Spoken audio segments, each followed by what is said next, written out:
E-com is getting real difficult. I mean, to sell products online now compared to even 2 years ago, wow, it's so much harder, man. And people do not want to talk about what's going on. YouTubers, they like to keep their messaging aligned with what they're selling, which obviously makes sense, but people don't want to talk about what's going on in e-commerce. And the fact is, what's happening is people are still making a lot of money. However, the sales are going to a smaller percentage of people, and usually it's the market leaders, right? Now, it's getting more and more important to be relying on channels like email marketing. Like me and you both know, obviously, email is going to be your highest leverage form of marketing because it's so much cheaper, right? Now, with everything getting so expensive and it getting higher cost to acquire a customer, being reliant on channels like email is getting way more important as we go on, right? There's really three things that are going to stop you from selling a lot of products through email marketing. So this is one of your most important channels. I say this all the time, you should be doing 40%, around that. 35, some stores get 55%. But there's only really three problems that are going to stop you making that amount of money in your email marketing. So that's what I'm going to cover today. Now, the first thing that I want to go over, and this is probably one of the most common things that I see out of all the Klaviyo accounts that I look into, and this was a big mistake that I made in the beginning especially, and that is volume of emails. Now, people are not sending as much as they should be sending, right? Now, this isn't just because the more emails that you get sent out, the more chances the customers have to buy, right? But what it's also about is we're now fighting to be seen. We're fighting for our brands to be seen by customers because the average customer is signed up to a lot of different email inboxes, right?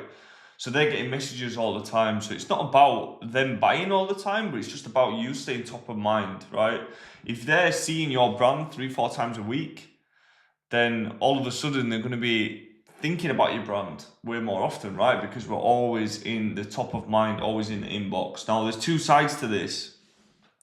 You've got to be sending emails that are frequent, but you've also got to be able to stand out. Now, this is going to take me on to the second point. Now, you're probably talking like the 99%, right? Which is buy this, here's what we've got for sale, buy this, do this, like just generic sales marketing emails. This is just not going to cut it in 2025 and beyond because the customer is getting conditioned to look out for things like personal brands, right?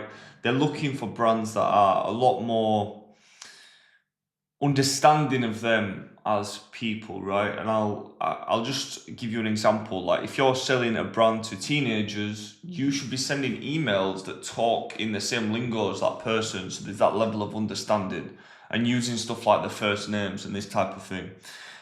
If you're talking about the 99%, you're just going to look like the 99%, and they're not interested in the 99%, right? You've got to find a way that you can make the emails a little bit different, a little bit more personalized, a little bit more understanding of the customer. You've got to be able to stand out in the inbox and find your angle of how you do that. Now, this is what you use to test. You want to test this, right? So you get a sample size of emails that you're sending out for a campaign example and just test this, send different things out. Maybe start using the first name, maybe start using some slang lingo, but when you start doing this, you're going to notice a much better open rate and a sender reputation because they're going to sort of feel like they're getting emailed by a friend and not just some random company, right? So this is the two things that go hand in hand. Volume of emails, how many emails are you sending out per week? It should ideally be 3 to 4 campaign emails, right? Again, you want to be segmenting. So if you're segmenting, not all customers are going to get 3 to 4 emails. That's what you've got to think, right? And your campaign emails are actually what's going to trigger people to go through the email flows. So it's essential to have both. You want to talk like the 1%, not the 99%. So you need to find your little angle of how you can stand out.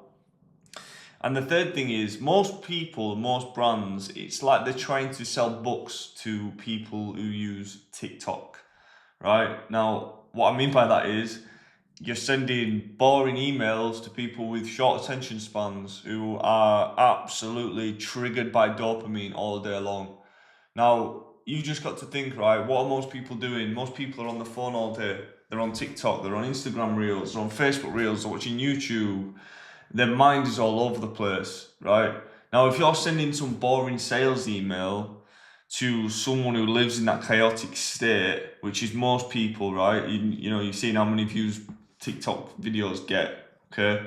Well, that's not triggering any type of emotion. So how can you convince somebody who's in this constant state of overindulgence in dopamine to get triggered by your email if you're just sending a generic email, okay? You've got to find a way to trigger dopamine. Okay, now dopamine can be triggered by small things, but you have to be able to trigger this emotion because this is the constant state that people are living in, right? You go look on your analytics on Google Analytics for your website or your analytics on Klaviyo, what you're going to see is 85% of your customers are opening through mobile, right? The majority of people have got Instagram, TikTok downloaded on their phones, they're on those apps every single day. They're probably scrolled from those apps onto the email inbox to check the emails, right? So you have to make your emails, you have to add a bit of TikTokification, right? You've got to be able to trigger an emotion if you really want to stand out in the email inbox. And if you do those three things, they will have a big effect on your email list and you will not find it so hard to sell products through email marketing. Hope that helps.